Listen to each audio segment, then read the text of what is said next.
Astaghfirullah. Assalamualaikum warahmatullahi wabarakatuh.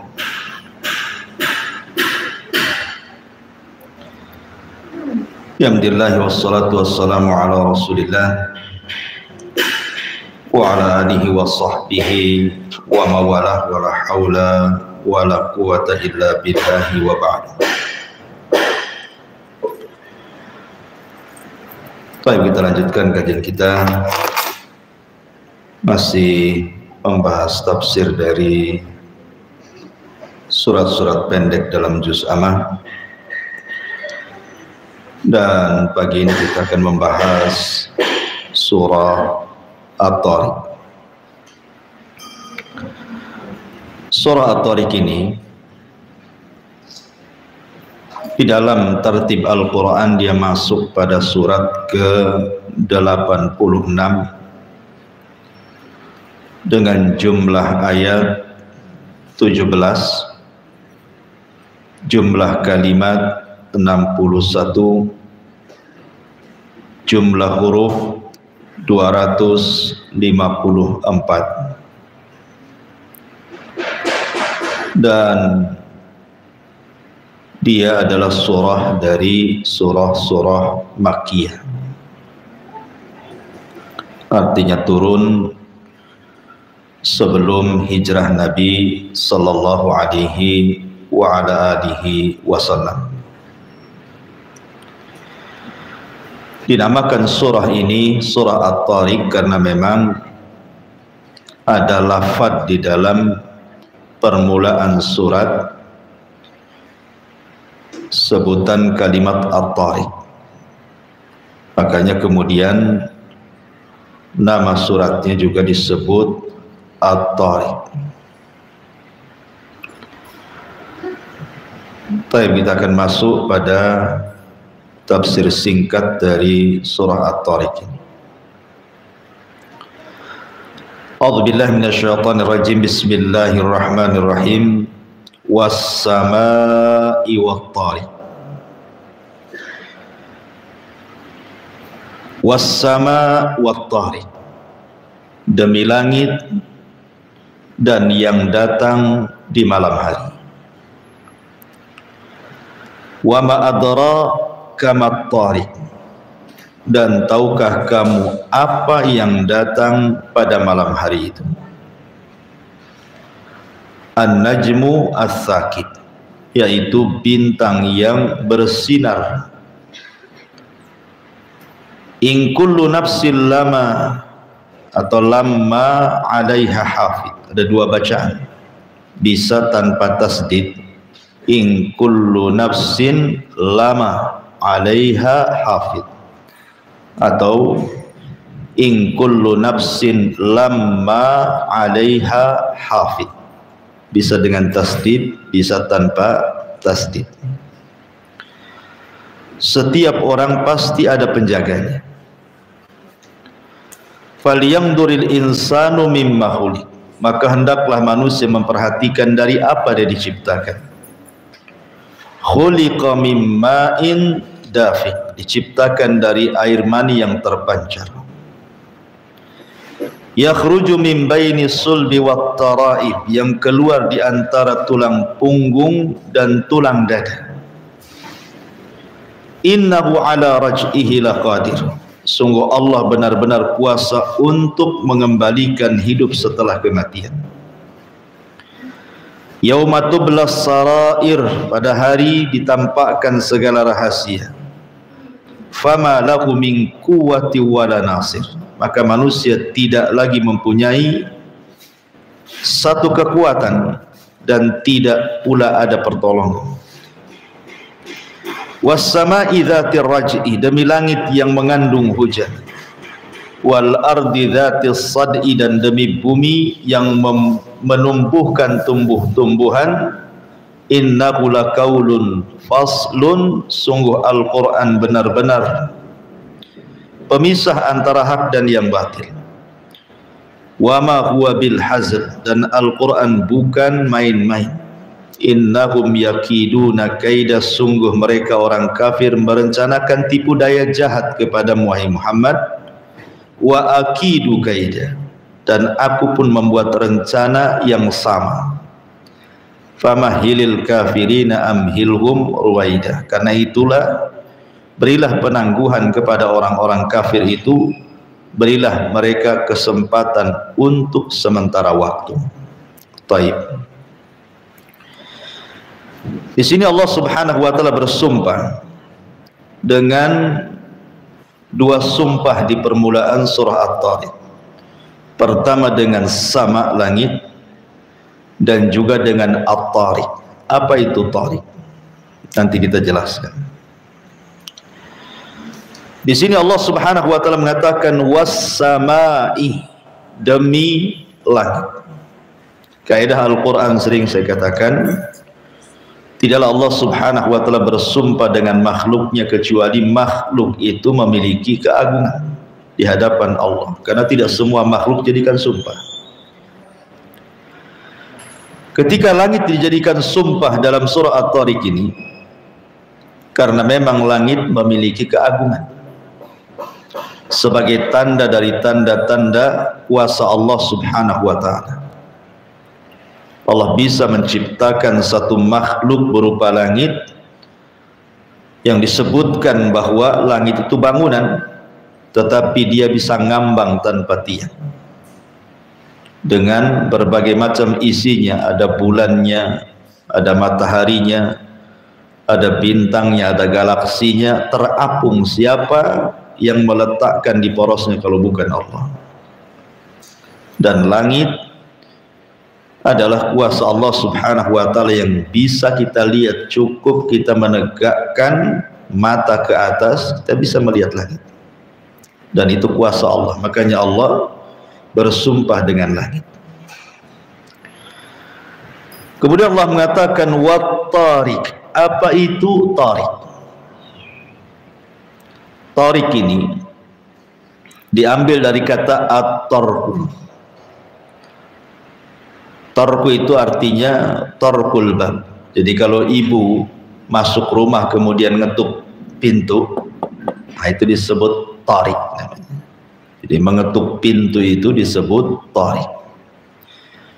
Makanya ada larangan di zaman Nabi SAW, kalau suami datang tengah malam, dilarang untuk an yatruqal bab, mengetuk pintu.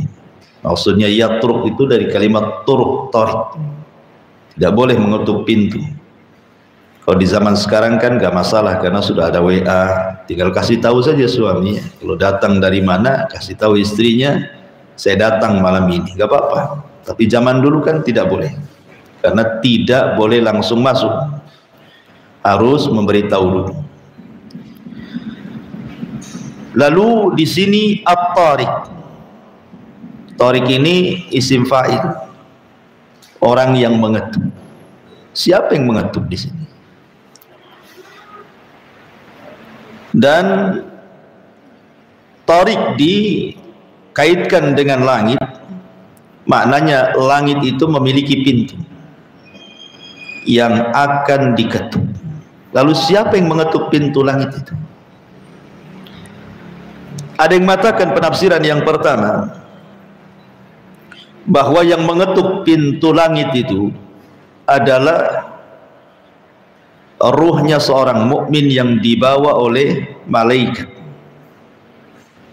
Dalam hadis Bara bin Azib yang sangat panjang, Nabi SAW menceritakan tentang ruhnya seorang mukmin apabila dicabut, kemudian diletakkan di kain kafan dari sorga, wewangian dari sorga oleh malaikat rahmat, kemudian diangkat ke langit, kemudian mengetuk langit pertama dan dibuka pintunya, langit kedua dibuka pintunya, langit ketiga sampai ketujuh, kemudian berjumpa dengan Allah, dan Allah katakan letakkan catatan amalnya di tempat yang paling tinggi dan kembalikan ruh ke dalam jasadnya.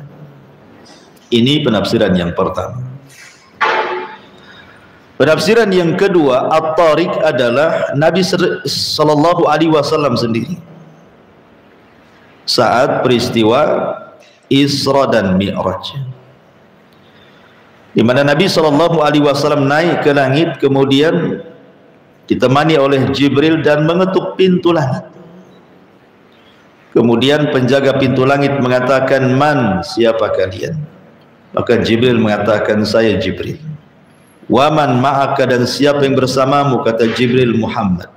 "Awa qad uhiya ilaih," apakah sudah diperintahkan dia boleh naik? Kata Jibril, "Ya." Maka dibukalah pintu langit pertama, berjumpa dengan Adam. Kemudian dibuka langit kedua, berjumpa dengan Isa dan Yahya. Dibuka pada langit ketiga, berjumpa dengan Nabi Yusuf. Kemudian pada langit keempat berjumpa dengan Nabi Idris. Kemudian langit kelima berjumpa dengan Harun. Langit keenam berjumpa dengan Musa, dan langit ketujuh berjumpa dengan Ibrahim. Kemudian melesat sampai di Sidratil Muntaha. Artinya tariq di sini adalah Rasul sallallahu alaihi wasallam. Ada juga yang mengatakan tariq di sini artinya malaikat yang mengangkat amal-amal kebaikan, dan pintu langit itu terbuka setiap harinya 2 waktu, setiap pekannya 2 hari, dan setiap tahunnya 1 bulan. Pintu langit itu. Adapun setiap harinya 2 waktu, di waktu subuh dan asar. Disitulah amalan baik kita diangkat oleh para malaikat dan membuka pintu langit, mengetuk pintu langit. Kemudian setiap pekannya 2 hari, hari Senin dan hari Kamis. Maka disyariatkan puasa Senin Kamis karena amalan itu naik membuka pintu langit. Kemudian setiap tahunnya 1 bulan, di bulan Sya'ban 1 bulan pintu langit dibuka. Lah, itu makna tariq juga. Tetapi di sini ada juga makna tariq adalah sebagaimana tafsir ayat dengan ayat, seperti dalam ayat setelahnya. Wa ma adraka mat tariq. Jadi tariq itu secara bahasa adalah yang datang di malam hari. Jadi kalau seandainya Bu, di siang hari semua pakai sandal, kemudian berjalan, otomatis suara ibu tidak akan terdengar karena banyaknya orang yang melangkah dan yang memukulkan kaki ke bumi. Tapi kalau di malam hari, maka kita bisa mendengar langkah 1-2 orang kan, karena memang tidak banyak yang melangkah di malam hari.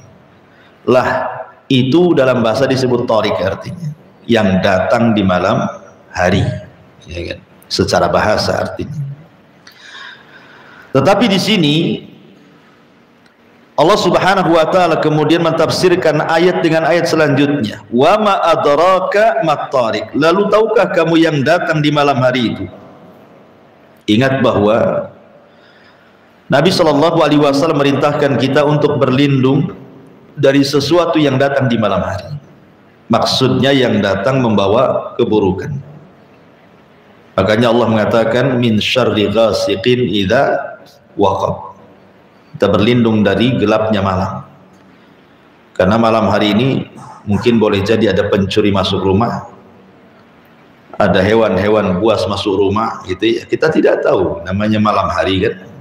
Maka kita disuruh berlindung dari tariq. Maksudnya yang datang di malam hari membawa keburukan.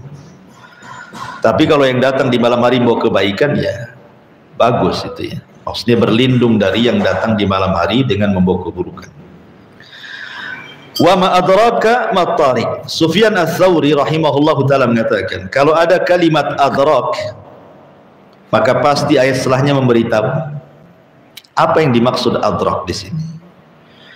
Tetapi kalau menggunakan fi'il mudhari' yudrik, adraka yudriku. Kalau pakai yudrik biasanya tidak dikasih tahu setelahnya. Tapi kalau adrak menggunakan fi'il madhi, berarti setelahnya dikasih tahu. Kecuali satu ayat. Al-haqqatu mal-haqqah wa ma adraka mal-haqqah, tidak tahu setelahnya apa. Itu pun satu ayat saja dalam Quran. Tetapi umumnya kalau Allah katakan wa ma adrak, dan tahukah kamu, menggunakan fi'il madhi, berarti setelahnya Allah kasih tahu tuh. Tapi kalau fi'il mudhari pasti tidak dikasih tahu. Kalau dikatakan yudrik berarti tidak dikasih tahu, hanya Allah yang tahu. Wa ma adrak, dan tahukah kamu apa yang datang di malam hari itu? Allah kasih tahu an-najmu as-saqib, yaitu bintang yang bersinar tajam. Bicara tentang bintang, bintang itu memiliki 3 fungsi sebagaimana disebutkan di dalam Al-Quran. Fungsi yang pertama, bintang itu sebagai penghias langit. Langit tanpa bintang itu tidak cantik, tapi langit bertaburan bintang sangat indah. Kita lihat kalau tidak hujan gitu ya, cuacanya sangat bagus dan tidak sedang purnama, bintang bertebaran di langit, indah sekali kita melihat langit itu, karena memang adanya bintang memperindah langit. Yang kedua, sebagai kompas, penunjuk jalan, karena di zaman dulu, orang-orang dulu belum ada Google Map ya kan, di zaman baheula itu bahasanya. Orang melihat arah itu biasanya kalau siang hari melihat gunung, kalau malam hari melihat bintang, baru tahu arah kemana mereka melangkah. Terutama para nelayan yang ada di lautan, sebelum ada kompas maka mereka akan melihat arah bintang, berarti tahu kemana mereka pulang. Kalau di malam hari dan mereka sedang di daratan pasti melihat gunung. Itu orang dulu begitu kompasnya ya. Kecuali di padang pasir dan bawa unta, untanya yang jadi kompasnya, karena unta itu dia tahu jalan pulang walaupun 1 kali lewat. Sebagaimana dikisahkan oleh Imam Ar-Razi, dia tersesat dengan jamaahnya, tidak tahu harus menuju jalan pulang. Akhirnya dia teringat dengan ayat afala yanzuruna ilal ibili kaifa khuliqat. Tidakkah kau lihat bagaimana unta diciptakan? Akhirnya unta disuruh jalan di depan, maka mereka mengikuti dari belakang, dan unta itu bisa mengarahkan mereka sampai ke kampung halaman. Dia tahu cara pulangnya itu. Padahal padang pasir itu tidak bisa dibedakan, namanya pasir, gundukannya, warnanya, nggak ada tanda. Lain kalau di jalan sini, oh ada Indomaret, oh di sini ada rumah sakit, oh, kita kasih tanda kan. Oh di sini ada rumah warna hitam, nah, senang kan itu. Di padang pasir apa yang mau dikasih tanda? Mau digaris pasirnya, ada angin ketimbun lagi lah garisnya. Jadi susah kan, makanya orang dulu pakai unta kompasnya, karena unta itu tahu jalan pulang walaupun bekas pijakannya sudah tertimbun lagi oleh tanah. Jadi yang kedua, bintang itu bisa dijadikan kompas. Dan yang ketiga, Allah fungsikan bintang itu sebagai rujuman lisyayatin, melempar setan-setan yang naik ke langit untuk mencuri dengar. Di sini Allah Subhanahu wa taala mengatakan wa ma adraka mat-tariq an-najmu tsaqib. Jadi penafsiran yang keempat, dan ini tafsir ayat dengan ayat, yang dimaksud tariq adalah an-najmu tsaqib. Semua bintang itu disebut at-tariq. Tapi ada juga yang mentafsirkan lain bahwa tariq di sini artinya nama bintang. Ada bintang namanya tariq. Dan kalau kita lihat di Google atau di YouTube gitu ya, itu nanti ada keluar tuh bintang tariq gitu ya. Tapi yang rajih wallahu alam, yang dimaksud tariq di sini adalah semua bintang yang bercahaya, itu disebut tariq. Ini Allah Subhanahu wa taala bersumpah dengan langit dan tariq. Baru jawab sumpahnya untuk apa? In kullu nafsin lama ataupun lamma 'alaiha hafid. Dua bacaan. Karena setiap jiwa, setiap orang dan manusia, lama atau lamma 'alaiha hafid, Allah berikan penjagaan. Kalimat hafid, penjagaan ini ada dua penafsiran para ulama. Penafsiran yang pertama bahwa Allah Subhanahu wa ta'ala mengutus kepada manusia itu malaikat-malaikat yang menjaga dia. Lahu mu'aqqibatun min baini aidihi wa min khalfihi yahfazunahu min amrillah. Jadi ada manusia itu yang dikirim oleh Allah pada setiap manusia malaikat-malaikat yang menjaganya. Makanya sering saya contohkan, kalau ibu tidur di lantai dari malam sampai pagi bangun, nggak ada semut yang masuk ke lubang hidung. Padahal di rumah banyak semut kan itu. Coba taruh gula di situ, semut dari mana-mana datang. Tapi kalau ibu ditaruh di situ, tak ada pula semut datang. Suami yang datang. Artinya bahwa siapa yang menjaga coba? Kenapa kok tidak ada binatang-binatang yang mendekat kita?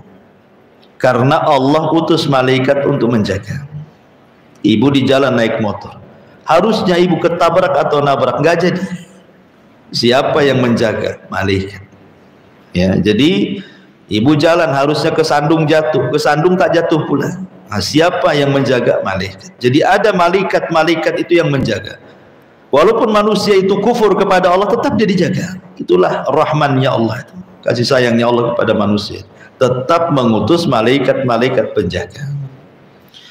Dan Allah adalah khairun hafidh, sebaik-baik penjaga. Ini makna yang pertama. Makna yang kedua, hafidh di sini artinya Allah mengutus malaikat-malaikat yang tugasnya mencatat dan menghafal setiap ucapan manusia.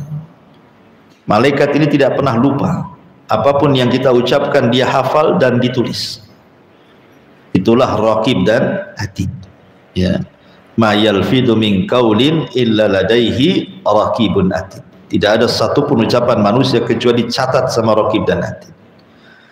Makanya Imam Ahmad ibn Hanbal rahimahullahu taala saat sakaratul maut, dia mengeluarkan suara karena menahan sakit. Aduh, gitu sudah bahasa kitanya, anin. Dia mengeluarkan suara karena menahan sakit. Maka salah satu tulabnya, salah satu muridnya mengingatkan kepada Imam Ahmad, ya Imam, bukankah erungan saat sakit itu adalah kalimat? Dan bukankah setiap kalimat akan dicatat oleh malaikat raqib dan atid? Kemudian muridnya membacakan ma yalfidu min qaulin illa ladaihi raqibun atid. Tidak ada satu pun ucapan kecuali dicatat raqib dan atid. Tiba-tiba Imam Ahmad terdiam. Dia menahan rasa sakit tetapi tidak mengeluh sampai dia meninggal. Karena dia takut itu dicatat oleh raqib dan atid, dan itu bagian daripada keluhan saat sakaratul maut.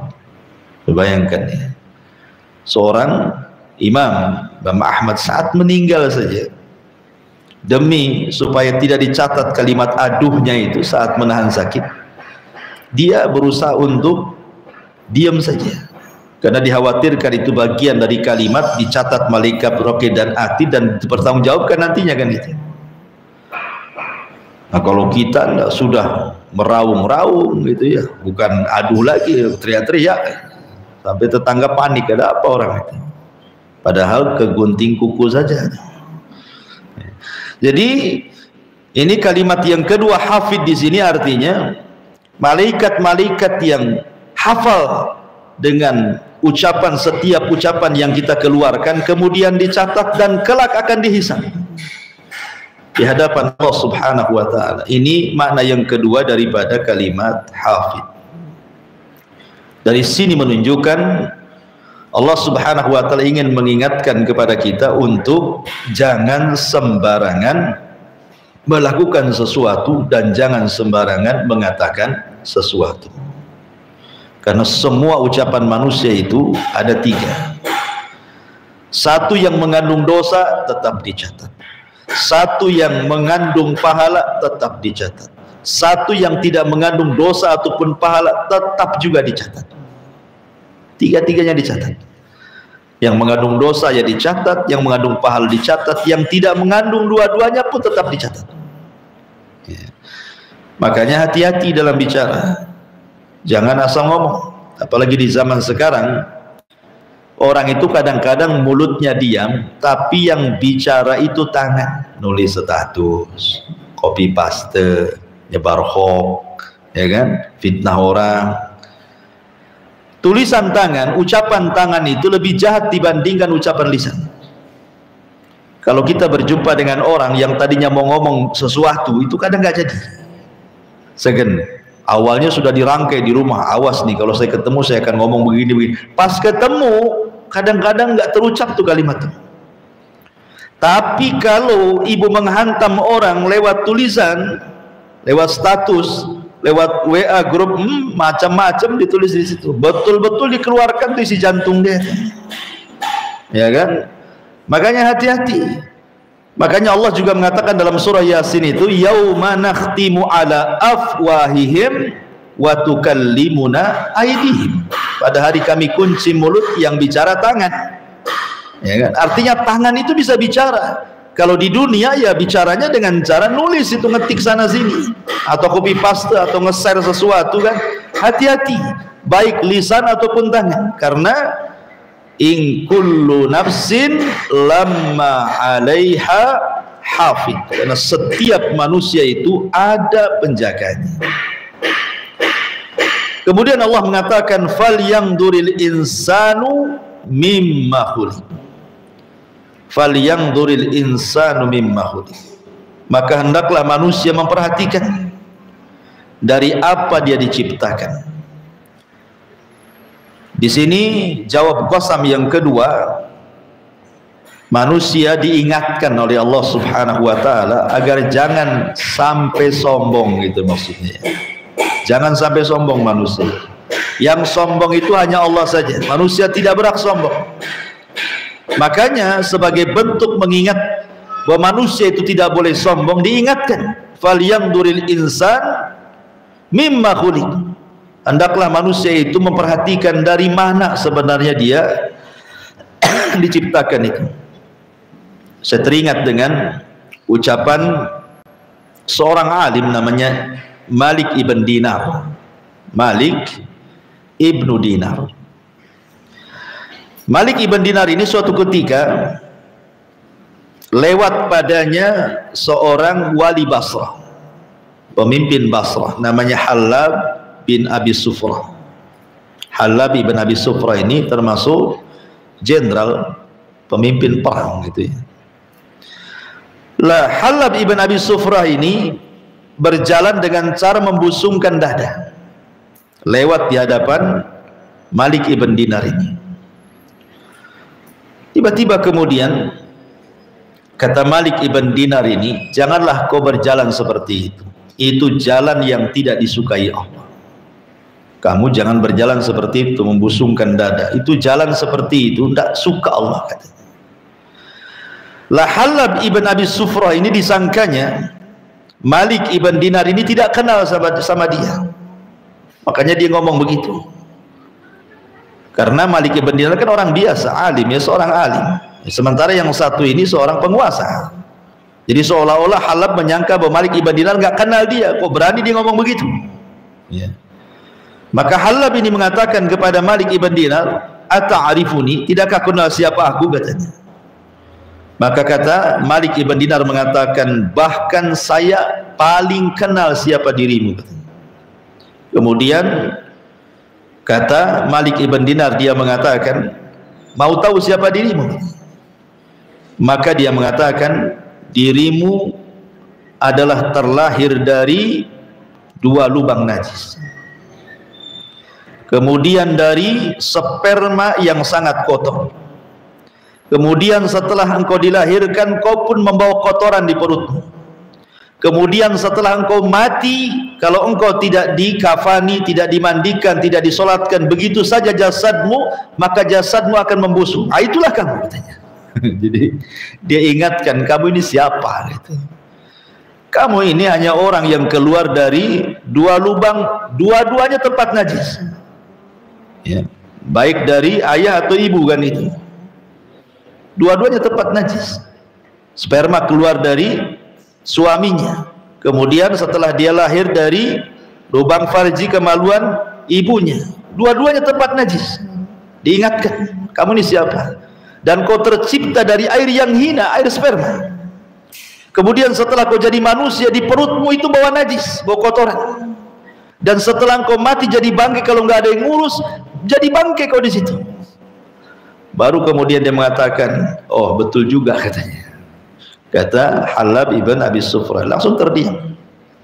Maka manusia itu jangan pernah menyombongkan diri di hadapan siapapun, karena kesombongan itu adalah ridanya Allah, selendangnya Allah Subhanahu wa ta'ala. Kemudian Allah Subhanahu wa ta'ala mengatakan, fal yang duril insan mimma khuliqa mimma indafiq. Dia diciptakan dari air mani yang terpancar, yakhruju min bainis sulbi wat taraib, yang keluar di antara punggung laki-laki dan tulang dada perempuan.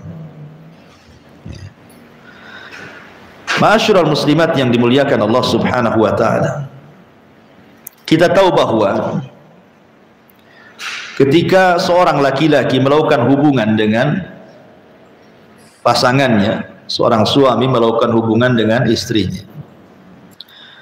kita tahu bahwa seorang suami ketika menabur benih kepada seorang wanita itu kan jumlahnya bisa ratusan juta benih kan, ada yang mengatakan 200 juta benih atau berapalah. Tetapi kan dari benih-benih itu tidak semua jadi kan. Dari 200 juta benih itu yang satu, cuman yang satu yang jadi kan. Artinya apa? Artinya Allah Subhanahu wa ta'ala memilih kita dari 200 juta itu. Ada enggak Batam ini penduduknya 200 juta? Enggak ada. Dengan Tanjung Pinang pun tak ada. Satu Kepri pun mungkin tak ada 200 juta. Kalau seandainya Allah takdirkan yang 200 juta itu hidup semuanya, berarti kan banyak manusia itu. Tetapi ketika yang 200 juta itu tidak hidup, kok ibu yang hidup? Berarti ibu itu dipilih oleh Allah dari 200 juta itu maksudnya. Allah ingatkan itu nikmat. Makanya di sini Allah mengatakan khuliqa mimma indafiq. Kita loh dipilih oleh Allah dari 200 juta itu. Yang lain tidak hidup, kita pula dihidupkan. Ini nikmat dari Allah. Maka ingat nikmat itu. Jangan sampai kemudian melupakan orang yang memberikan nikmat, tiba-tiba sombong pula di hadapan orang zat yang memberikan nikmat kepada kita. Tidak mau berdoa kepada Allah, tidak mau beribadah kepada Allah, sombong pula dia. Padahal Allah telah memilih kita dari 200 juta itu, yang keluar dari antara tulang punggung laki-laki atau sulbi dan tulang dada perempuan. Maka di sini sekali lagi bahwa Allah Subhanahu wa taala hendak mengingatkan soal siapa kita ini. Wallahu akhrajakum mim butuni ummahatikum la ta'lamuna syai'a, kata Allah. Allah yang mengeluarkan kalian dari perut ibu kalian, tidak tahu apapun. Pertama bayi lahir itu mata pun tidak melihat, telinga pun belum mendengar gitu ya. Kemudian mulut pun belum bisa bicara, badan pun belum bisa bergerak, otak pun belum ada. Kemudian besar sedikit, mulai matanya melihat, kemudian telinganya mendengar, kemudian mulai latihan bicara, kemudian diberikan akal pikiran, cerdaslah jadi profesor, jadi insinyur, jadi dokter, jadi ini. Semua loh karunia Allah, bukan dari kita. Lalu apa yang disombongkan di hadapan Allah Azza wa Jalla? Maka jangan pernah sombong, baik di hadapan Allah ataupun di hadapan manusia. Sama-sama dari air yang hina. Apa yang mau disombongkan? Jadi Allah ingatkan, jangan sampai sombong. Innahu ala raj'ihi laqadir. Apalagi kalau sombong itu sesuatu yang tidak punya sebab kesombongan, sombong pula dia. Makanya Rasulullah SAW pernah mengatakan 3 orang yang tidak akan dilihat oleh Allah, tidak akan diajak bicara oleh Allah, dan tidak dibersihkan Allah, dan bagi mereka azab yang pedih. Salah satunya apa? Ailun mustakbir, sudah miskin sombong. Sombong itu kan harus ada penyebabnya. Boleh jadi dia kaya, dia sombong dengan kekayaannya, sebab kaya dia sombong, wajar kan itu. Dia sombong karena kaya. Cantik, dia sombong karena cantik. Sudah jelek sombong lagi. Kemudian dia punya jabatan, sebab jabatan dia sombong. Ini tidak ada penyebab untuk sombong, kok dia sombong? Kan aneh itu. Nggak ada yang disombongkan, kok dia sombong? Makanya Rasul mengatakan, kalau ada orang kaya sombong, itu lebih ringan dosanya dibandingkan orang miskin sombong. Karena orang miskin sombong itu tidak ada penyebab untuk sombong, kok dia sombong gitu maksudnya. Kalau orang kaya sombong ada penyebabnya, karena dia punya harta kan. Makanya orang miskin sombong lebih besar dosanya dibandingkan orang kaya sombong. Dia tidak akan dilihat Allah, tidak akan diajak bicara Allah, tidak akan disucikan Allah, dan bagi dia azab yang pedih. Ngeri ya. Makanya ya dua-duanya tidak boleh, baik orang kaya sombong, orang miskin sombong. Tapi kalau sudah miskin sombong, sudah jelek sombong, apa yang mau disombongkan? Dia nggak punya sebab kesombongan. Jabatan tak punya, kemudian harta tak punya, tampang pun pas-pasan, apa yang mau disombongkan kan itu? Kok aneh orang kayak gini. Jadi ingat bahwa jadilah manusia itu yang tawadhu.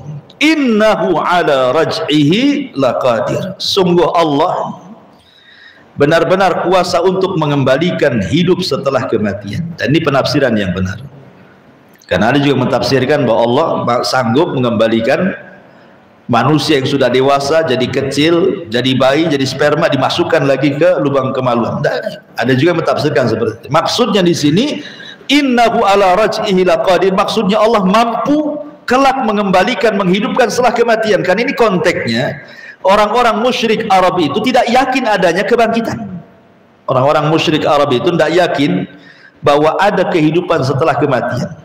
Bagi mereka, mereka hidup dan mati itu hanya ditentukan waktu saja. Ya, kalau mati ya sudah waktunya. Mereka tidak akan berpikir bahwa mereka akan dibangkitkan, karena mereka berpikir logika, akhirnya ketika tidak masuk akalnya ditolak. Tidak mungkin orang jadi tulang belulang, kemudian dimakan cacing tanah, kemudian sudah jadi tanah pun kok bisa Allah merangkai. Ini mustahil. Itulah pemikirannya orang-orang musyrik Arab. Makanya Allah subhanahu wa ta'ala membantah, innahu ala raj'ihi laqadir. Allah maha mampu untuk membangkitkan setelah kematian, walaupun sudah seperti tanah, sudah jadi tanah. Allah mampu karena ada satu tulang ekor yang tidak bisa dilihat kecuali dengan alat, itu tidak pernah dihancurkan Allah walaupun kiamat dibangkitkan. Dari tulang ekor itulah yang tidak bisa dilihat kecuali dengan alat, kita dibangkitkan kembali oleh Allah subhanahu wa ta'ala.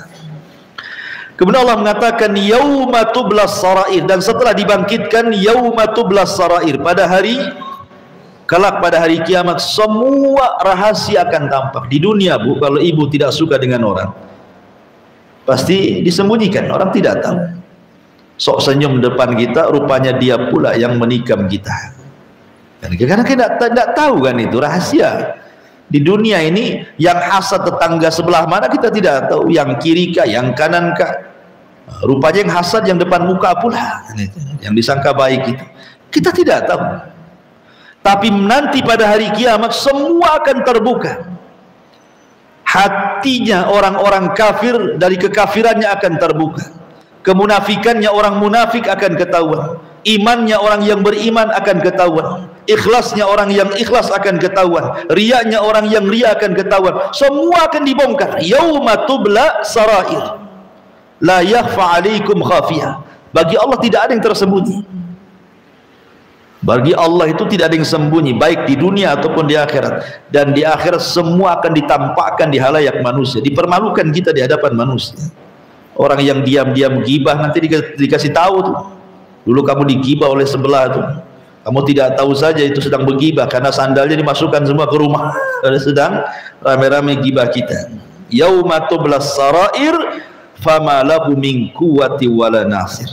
Maka manusia tidak lagi mempunyai satu kekuatan dan tidak pula penolong. Di dunia kalau ada masalah cari pengacara, cari lawyer, cari orang kaya, cari backingan tentara, polisi. Iya di dunia. Di akhirat mana ada? Backingannya cuma amal saja. Amal kita lah backingan kita. Makanya ketika Nabi SAW mengumpulkan semua kerabatnya sampai mengatakan, ya Fatimah binta Muhammadin salini ma syi'ti fa inni la ugni anki minallahi syai'a. Hei Fatimah, mintalah dari dunia aku kasih, tapi untuk keselamatan di akhirat aku tidak bisa jamin. Padahal Fatimah anak Nabi. Hei Safiyah, ammatu Rasulillah, bibinya Nabi, aku tidak bisa menjamin keselamatan kau di akhirat. Hei Abbas, pamannya Rasul, aku tidak bisa menyelamatkan kamu di akhirat. Itu yang jelas-jelas keluarga Nabi. Ada hubungan kedekatan dengan Nabi. Kita kenal siapa Fatimah, siapa Safiyah, siapa Abbas, tapi Rasul tidak bisa memberikan pertolongan kepada mereka. Memang ada syafaat. Ya, memang ada syafaat di pada hari kiamat. Itu ada syafaat. Syafaatnya Allah, syafaatnya para malaikat, syafaatnya para nabi, syafaatnya para syuhada, syafaatnya anak-anak soleh, syafaatnya orang-orang yang baik dengan kita dari orang-orang soleh. Tetapi syafaat-syafaat itu tidak berguna kalau kita tidak punya amal. Tidak ada gunanya. Orang kafir tidak dapat syafaat karena tidak punya amal mereka. Jadi hakikat yang menyelamatkan kita bukan syafaat, tapi amal kita sebenarnya. Karena dengan sebab amal kita lah maka kita diberikan syafaat. Ya. Makanya di sini fama lahu min quwwati wala nasir, artinya yang menyelamatkan kita adalah amal kita. Kemudian Allah mengatakan was-sama'i dzatir raj'i. Kembali Allah bersumpah, ini sumpah kedua kalinya. Was-sama'i dzatir raj'i, demi langit yang mengandung hujan. Tentu yang dimaksud sama langit pada sumpah kedua dengan langit pada sumpah pertama berbeda. Maksudnya pada sumpah pertama was-sama'i wat-tariq, artinya langit dunia, ya, langit dunia. Tetapi yang dimaksud was-sama'i dzatir raj'i, sama di sini maksudnya bukan langit dunia tetapi maksudnya awan. Jadi Allah bersumpah dengan awan karena awanlah yang mengandung air, kan itu ya. Di sini bersumpah dengan awan. Walaupun secara bahasa langit itu ma fawqa ra'si fahuwas sama, di atas kepala itu disebut langit. Tapi yang dimaksud was-sama'i dzatir raj'i di sini Allah bersumpah dengan awan yang membawa air.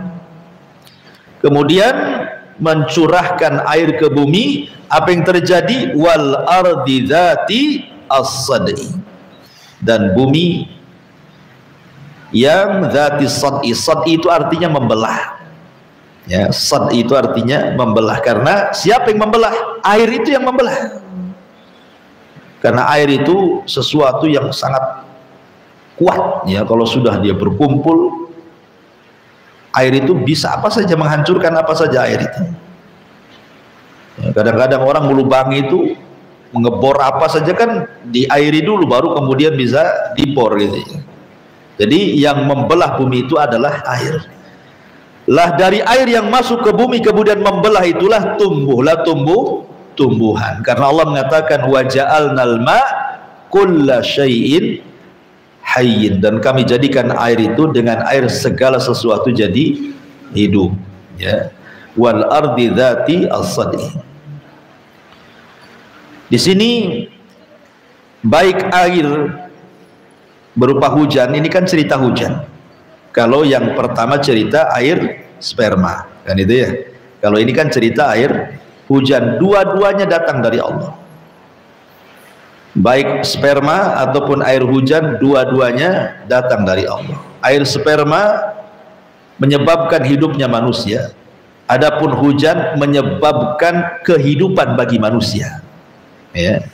Jadi kalau sperma menyebabkan hidupnya manusia, kalau air hujan menyebabkan kehidupan bagi manusia, rizki bagi manusia. Sebab adanya beras, adanya tepung, dan adanya makanan yang kita makan itu kan dari air awalnya. Kalau nggak ada air gersang, mana tumbuh tuh tumbuh-tumbuhan kan?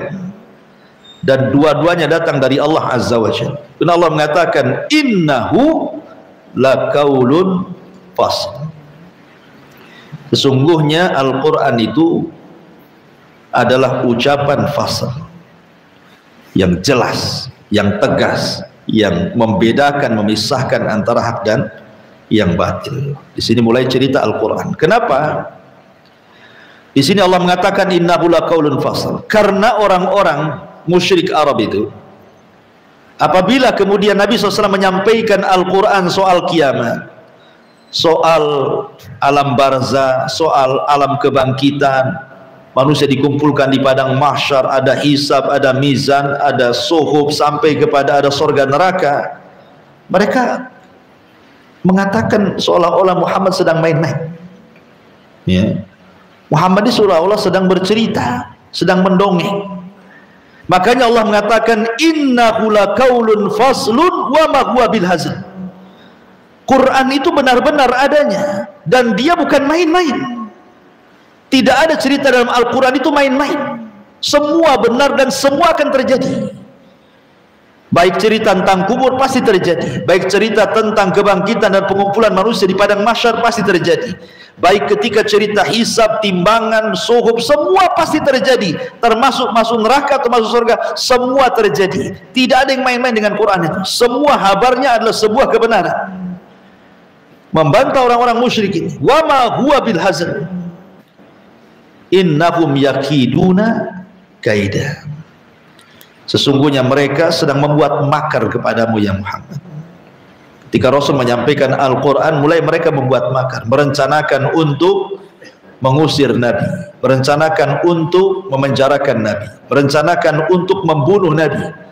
Wa idh yamkuru bika alladhina kafaru liyuthbituka aw yaqtuluka aw yukhrijuk. Ketika orang-orang kafir berbuat makar untuk menangkap dan menjarakan, mengusir Rasul ataupun membunuh Nabi, Allah katakan apa? Wa yamkuruna wa yamkurullah. Maka Allah punya makar dan Allah khairul makirin, sebaik-baik makar. Sama dengan di sini, innahum yakiduna kaida wa akidu kaida. Silakan kalian buat makar, Allah punya makar sendiri.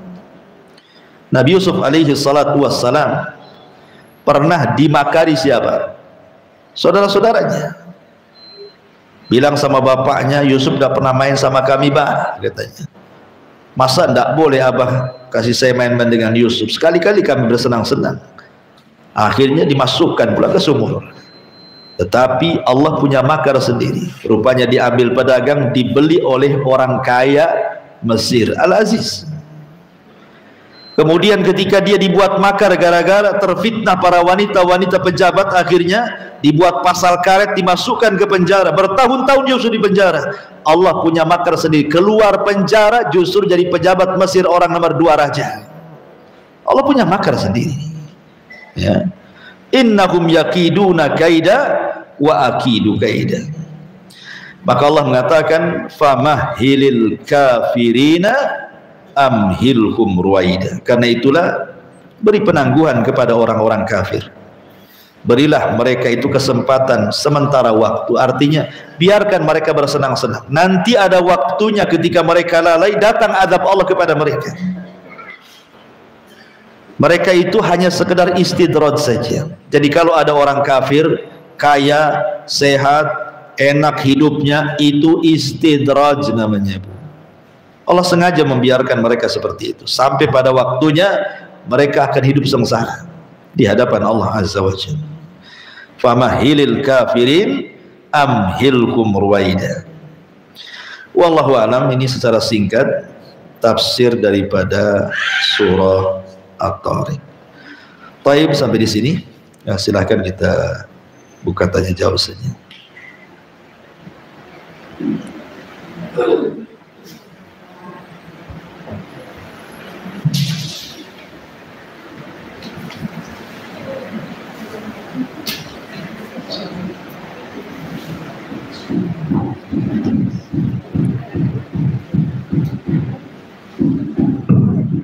Bismillah. Bismillah. Assalamualaikum Ustaz. Waalaikumsalam warahmatullahi wabarakatuh. Pada ayat yang keempat Ustaz, Iya. in kullu nafsin lamma 'alaiha hafidh. Tadi pembahasannya pada perkataan kalimat hafidh. Yang pertama Ustaz katakan Allah memerintahkan malaikat untuk menjaganya. Dan tadi Ustaz jelaskan juga bahwa ketika kita tidur, ketika kita di jalan, Allah menyelamatkan kita dengan segala hal yang membuat kita celaka. Iya. Yang Anda tanyakan Ustaz, ketika di perjalanan ya Ustaz terjadi kecelakaan, atau kita juga di rumah terkadang lagi jalan biasa kita terjatuh, apakah saat itu Allah meninggalkan apakah saat itu malaikat meninggalkan kita tidak menjaga, atau karena dosa kita Ustaz yang membuat kita jadi celaka atau terjadi demikian? Iya, alhamdulillah. Ya, kalau seandainya terjadi kecelakaan itu memang sudah takdir Allah. Itu sudah ditakdirkan 500 tahun sebelum Allah menciptakan langit dan bumi. Memang ibu jatuh hari itu. Malaikat pun tidak bisa apa-apa. Sudah ditakdirkan hari itu jatuh. Ya. Mau jaga dia pun tak bisa karena malaikat tidak bisa nolak takdir. Tapi malaikat pun diutus oleh Allah memang untuk menjaga kita. Selama ruh dikandung badan, maka malaikat penjaga itu akan menjaga kita selama ada ruhnya. Tapi kalau ruhnya sudah dicabut, ya nggak dijaga lagi. Seperti siapa? Nabi Sulaiman. Ketika dia mati, datang rayap, kemudian menggerogoti singgasananya, robohlah dia. Ketika Sulaiman masih hidup, dia berada di singgasana, nggak ada berani rayap mendekati singgasananya. Tapi setelah dia mati, siapa yang bisa jaga? Datang rayap di mana-mana, kemudian memakan singgasananya, kan gitu, karena dari kayu, roboh dia. Artinya penjagaan malaikat itu selama ruh masih ada pada kita. Kalau ruhnya sudah nggak ada, selesai tugas dia. Adapun kalau seandainya Allah takdirkan celaka, jatuh, ketabrak, mati, itu semua berkaitan dengan takdir. Bukan berarti malaikat penjaganya hilang, bukan. Tetap malaikat itu ada yang menjaga kita. Kalau memang terjadi seperti itu, sudah takdir Allah Subhanahu wa ta'ala. Wallahu a'lam. Terus ayat yang terakhir Ustaz. Iya. Wamahililka fili anfil kubuaidah. Di situ tadi dikatakan bahwa ayat ini bukan hanya pengkhususan untuk orang Yahudi atau Nasrani ya Ustaz ya. Iya. Berarti termasuk kita orang-orang Islam ketika kita terlalai dengan harta dan segalanya, berarti juga itu istighfar Ustaz. Iya. Ya, alhamdulillah. Ketika manusia kufur kepada Allah, dia tidak sholat, dia tidak puasa, dia tidak sedekah, tapi kok hidupnya yang nampak, ya ingat, yang nampak loh. Kita kan bisa melihat hanya yang nampak saja, kok senang, padahal hakikatnya dia tidak senang. Kita aja yang nampak dia senang, hakikatnya itu tidak senang. Banyak masalah yang kita tidak tahu, kita hanya melihat dohirnya saja. Makanya ketika Allah Subhanahu wa ta'ala mengatakan jama'a amalan wa addadah yahsabu anna malahu akhlada, apabila orang-orang yang mengumpulkan harta, maka dia pasti menghitung-hitung harta, maka pasti orang mengira dia itu tidak pernah mati. Orang yang mengira dia tidak pernah mati, tetapi kematian sudah ditakdirkan bagi dia, kan? Maksudnya orang mengira dia tidak mati karena biasanya orang yang punya harta awet muda, kok nggak tua-tua dia, karena sering ke salon, kasih silikon, ya kan, suntik sana sini, usia 60 tahun kok kayak 30 tahun, iyalah dia punya duit. Orang mengira dia muda terus, kan gitu. Coba dia susah, 30 tahun macam 70, stres kan itu ya, udah jatuh semua. Jadi orang mengira dia yang mengira manusia seperti itu, kan ya, seolah-olah dia awet muda karena punya harta. Tidak ada yang awet muda itu, awet tua ada. Artinya bahwa kematian sudah ditakdirkan. Bahkan di zaman sekarang ini beda dengan di zaman dulu, tidak melihat umur di zaman sekarang orang mati itu. Karena di zaman sekarang justru yang muda lebih cepat mati, kan itu, dibandingkan yang tua. Karena yang bisa naik motor itu yang anak-anak muda. Nenek-nenek mana bisa naik motor? Makanya dia hidup dia karena nggak mana-mana kan. Yang ketabrak di jalannya anak-anak muda tuh. Artinya bahwa kematian itu sesuatu yang ditakdirkan. Cuman kita melihat dia kayaknya senang. Tidak, semua sudah ditakdirkan. Celakanya sekian, bahagia sekian sudah ada. Dan itu bentuk istidraj sebenarnya. Istidraj itu sengaja Allah membiarkan. Dan itu juga bentuk rahman Allah sebenarnya. Bahwa Allah itu Maha Ar-Rahman, Maha Pengasih. Pengasihnya Allah itu kalau Ar-Rahman mencakup mukmin dan kafir, tapi kalau Rahim khusus mukmin saja. Ya. Walaupun dia maksiat tetap saja Allah kasih rezeki dia. Tapi bukan berarti kemudian dia dapat Rahim, tidak, dia dapat rahmannya saja. Hanya di dunia saja maksudnya. Di akhirat dia akan diazab. Bahkan sebelum diazab di akhirat, di dunia sudah diazab. Banyak orang yang kematiannya kita lihat aja kasihan. Kadang-kadang orang kaya nggak pernah sholat ya kan, ketika sakit dibuat lama sakitnya. Ya, ketika kemudian dia sakit banyak dicabut nikmat padanya, ketika dia nazak malaikat sakaratul maut datang pun kadang berbulan-bulan matinya, koma baru dia mati, disiksa kadang-kadang. Ya, pamahilil kafirin amhilhum ruwaida, nampak aja dia senang. Di dunia ini kan sebentar saja sebenarnya kan, hitungan waktu. Apalagi umur umat manusia itu cuman berkisar antara 60 sampai 70 tahun saja. Artinya kalau sekarang ibu-ibu yang sudah usia 40, di atas 40 tahun atau sudah mendekati 50 tahun, kan tinggal sebentar aja tuh. Karena kan 60 sampai 70 kan, ya sisa berapa puluh tahun siap-siap aja lah. Beli kapling di Tamiang. Ya, artinya bahwa semua sudah ditakdirkan. Ingat, semua sudah ditakdirkan Allah. Kembali ke takdir juga bicara. Tapi istidraj itu adalah tipu daya Allah kepada mereka. Mereka hendak menipu Allah, rupanya Allah menipu mereka. Dan mereka sedang membuat makar. Lari dari tanggung jawab mereka kan, dari kewajiban Allah. Padahal Allah sedang menipu mereka. Dikasih nikmat sesaat di dunia, di akhirat masuk neraka, dikekalkan di dalamnya. Naudzubillah. Wallahu a'lam. Iya. Assalamualaikum warahmatullahi wabarakatuh. Waalaikumsalam. Ustaz, ada pernyataan, bukan penelitian, tapi ada seorang astrolog Cina dalam waktu belakangan ini, dia mengaku mendengar ketukan-ketukan di luar angkasa. Kemudian saat dia kembali ke bumi, dia cari tahu ternyata terdapat di dalam Al-Quran surat At-Tariq ini, dan dia bilang, oh itu bintang menutup, katanya begitu. Dan pas waktu itu dia dilunakkan ke musuh Islam dan dia malam gitu ya Ustaz. Yeah. Nah artinya yang mau saya tanyakan ini kan ada beberapa tafsir nih tentang At-Tariq. Ternyata dapat dari seorang ilmu astrolog itu tentang bintang menutup tersebut gitu. Nah bagaimana sikap kita dengan tafsir-tafsir yang sebelumnya?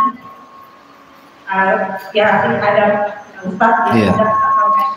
Ya benar kan, tadi saya katakan tadi salah satu tafsirnya adalah ada bintang namanya At-Tariq. Bintang At-Tariq ini dia mengetuk-ngetuk pintu langit.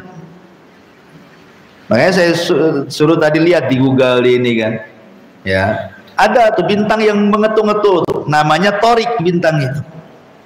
Ya kalau seandainya dihubungkan dengan cerita astronom tadi dari Jepang itu, ya benar. Artinya ini termasuk i'jazul Quran namanya. I'jazul Quran itu keajaiban Al-Quran. Keajaiban Al-Quran. Sebelum orang meneliti itu Quran sudah bicara gitu maksudnya. Dan bagi kita walaupun tidak diteliti, kita yakin Al-Quran itu benar semua. Bagi kita loh ya, walaupun tidak ada penelitian. Seperti mamanya kita katakan bahwa air ini kalau kita bacakan Quran jadi obat. Nggak diteliti pun obat bagi kita. Kita yakin dia obat. Nggak perlu orang Jepang meneliti rupanya ada kepadatan molekul sehingga menjadi detox. Nggak perlu. Ya. Kita yakin itu selesai. Sami'na wa ata'na. Karena semua yang dihabarkan oleh Al-Quran atau hadis Nabi yang sah itu adalah sebuah kebenaran. Kalau memang kemudian teruji kebenaran itu, berarti semakin menguatkan Al-Quran, dan itu bagian i'jaz namanya. Kehebatan dan keajaiban rahasia di balik Al-Quran. Ya, jadi makna torik itu ya memang ada bintang-bintang yang mengetuk, namanya torik gitu. Bintang-bintang yang tawarik, yang suka mengetuk-ketuk pintu langit. Ya itulah mungkin yang didengar oleh astronom tadi kan, dari Jepang tadi. Allahu a'lam. Wah ya.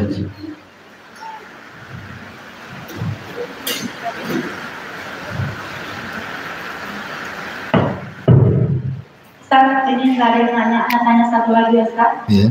Tapi tadi anak lupa ayat keberapa.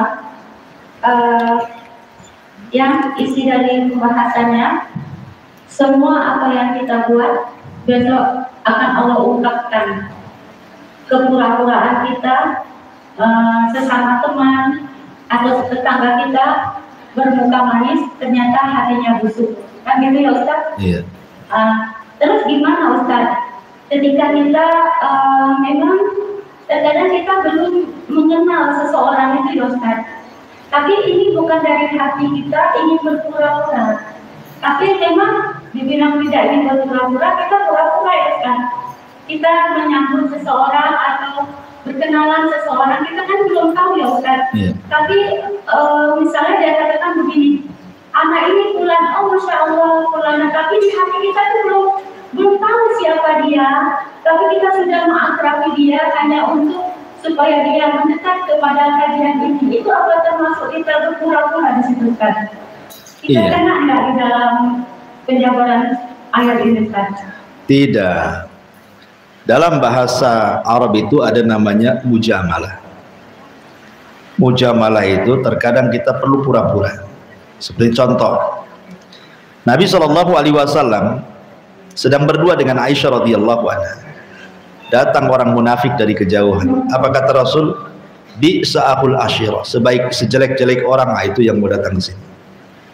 Rasul ngomong sama Aisyah. Datang orang munafik dari kejauhan. Kata Rasul sama Aisyah, ya Aisyah, bi sa'ahul asyirah, sejelek-jelek manusia itu dia tuh, itu dia mau datang. Habis itu datang. Nabi SAW justru senyum, ramah sama dia. Aisyah heran loh, tadi dia mau seburuk-buruk orang dia. Setelah ketemu kok senyum Nabi kan. Itu namanya mujamalah. Terkadang diperlukan hal yang seperti itu. Sebab kalau seandainya orang itu jelek, langsung kita bermuka jelek, apa bedanya kita dengan dia? Kan harus dibedakan antara khabith dan thayyib, antara yang baik dengan yang jelek kan harus dibedakan. Kenapa kita ini diajarkan akhlak? Supaya kita dibedakan antara mukmin dan kafir. Kita ini diajarkan akhlak, ya. Dan bahkan akhlak itu jadi dominan dalam Islam itu. Bahkan seorang thalabul ilmi itu justru ilmu itu sepertiga, 2/3-nya akhlak. Jadi mujamalah itu tidak apa-apa. Mujamalah, tapi dalam rangka kebaikan ya, bukan mujamalah itu dalam rangka keburukan. Ya, umpamanya berkawan baik, ya pokoknya senang sumringah, rupanya ujung-ujungnya memang niatnya mau pinjam duit. Nah, itu lain ceritanya. Nah, itu mujamalah yang nggak bagus lah kan itu ya. Jadi maksudnya di sini mujamalah itu maksudnya bersikap ya so akrab so apa untuk kebaikan, nggak apa-apa. Untuk kebaikan, dan ini tidak termasuk di sini. Walaupun tublas sarair ya maksudnya akan ditampakkan nanti pada hari kiamat, yaitu sebuah kebaikan gitu maksudnya, bukan sebuah keburukan. Tidak ada masalah. Wallah, baik. Iya. Sambungan dari pertanyaan Romi barusan Ustaz. Iya. Terkadang di masyarakat kita ini Ustaz, kalau bisa diajukan seperti itu, ada yang berkata itu penjilat atau munafik gitu Ustaz. Itu bagaimana kita menyikapinya Ustaz? Penjilat gimana maksudnya? Ketika kita bertemu dengan orang itu bermuka dua seperti dengan pemimpin gitu ya Ustaz ya. Kadang-kadang kalau seperti ulama, seperti yang berilmu, kan nggak langsung menegur gitu ya Ustaz ya. Atau dia mendiamkan dulu apa yang diperbuat oleh pemimpin gitu ya Ustaz ya. Iya. Nunggu ada saatnya dia berbicara, kita bisa waktu yang tepat. Tetapi yang menengok di luar, mereka kan mengira seperti itu Ustaz. Ya kan penilaian manusia itu tidak perlu kita gubris lah. Kan kita kembali ke niat kita saja. Innamal a'malu binniyat. Semua itu kan tergantung kepada pribadi kita. Niat kita ini maksudnya mujamalah kepada orang itu apa? Kalau niat kita kebaikan tidak perlu menggubris. Jangan mencari keredoan manusia dengan kemurkaan Allah. Gak apa-apa kita cari redho Allah, murka manusia, tapi jangan mencari redho manusia dengan murkanya Allah. Ya. Jangan dibalik gitu maksudnya. Tidak ada masalah itu. Yang penting niat kita kan baik. Orang mau nuduh kita ini penjilat, mau menuduh kita bermuka dua, terserahlah. Saya nggak ada niat ke situ kok. Ya. Jadi itu kembali kepada hati kita sebenarnya. Karena yang dilihat kan hatinya, bukan perbuatannya. Innallaha la yanzuru ila suwarikum wala ila amwalikum walakin yanzuru ila qulubikum wa a'malikum. Allah tidak melihat rupa, bentuk, harta. Yang Allah lihat itu hati dulu, baru setelah itu amalnya. Wallahu a'lam. Ini boleh Ustaz? Boleh, 3 kali lagi juga boleh. Mumpung hujan kan. Ustaz mau tanya, ada seorang yang soleh yang baru kita ketahui kesolehannya setelah dia meninggal, dan bagaimana nasihat atau nasihat sama mana hati ini terlalu apa ya, jadi mencari semua tentang dia, orang yang sudah meninggal dan soleh. Untuk apa mencari tentang dia? Ya penasaran gitu kan. Ingin ditiru atau ingin diapa? Ya, atau pengen tahu saja? Ingin tahu, ingin ditiru habis itu, dan memang dia kembali ke sunnah dan Al-Quran dan sunnah gitu Ustaz. Tapi sementara kita punya suami yang tidak mau mendengar apa yang kita ceritakan, sementara kita ingin menceritakan kebaikan-kebaikan orang ini. Nah, apakah kalau saya bercerita selalu sama suami, kemudian suami cemburu, itu bagaimana sebaiknya Ustaz? Karena kan yang diceritakan udah mati. Sudah meninggal. Dan dia seorang ulama. Iya, boleh dibilang begitu Ustaz. Jadi suaminya pecemburu. Berarti kayak unta. Ya. Unta itu pencemburu. Jadi kalau ada waktu-waktunya unta itu cemburu. Kalau ada saya mamanya mau merah susu unta betina, ketahuan sama jantan, bisa ditunjang kita itu. Jangan dekat-dekat istriku katanya. Ya, sifat unta. Jadi kembali ke tema tadi. Jadi ya kalau memang suami tidak suka ya tidak perlu cerita. Titik. Kalau suami tidak suka. Bagaimanapun tidak akan ada hadisnya mengatakan tidak boleh memasukkan ke rumahmu yang suami tidak suka. Kalimat memasukkan bukan mesti badannya dimasukkan ke rumah, bisa juga lewat cerita.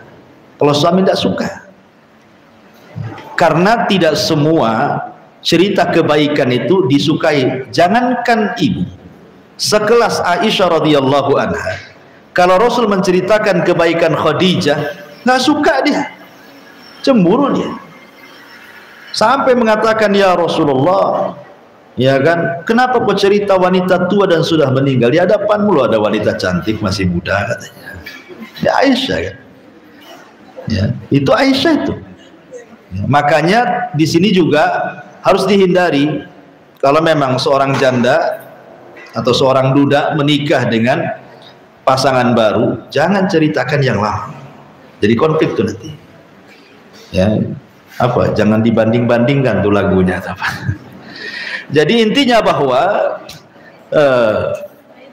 boleh kita kalau dia suka boleh nggak apa-apa. Contoh nih, Umar bin Khattab radhiyallahu an itu dikenal sebagai ahli sholat.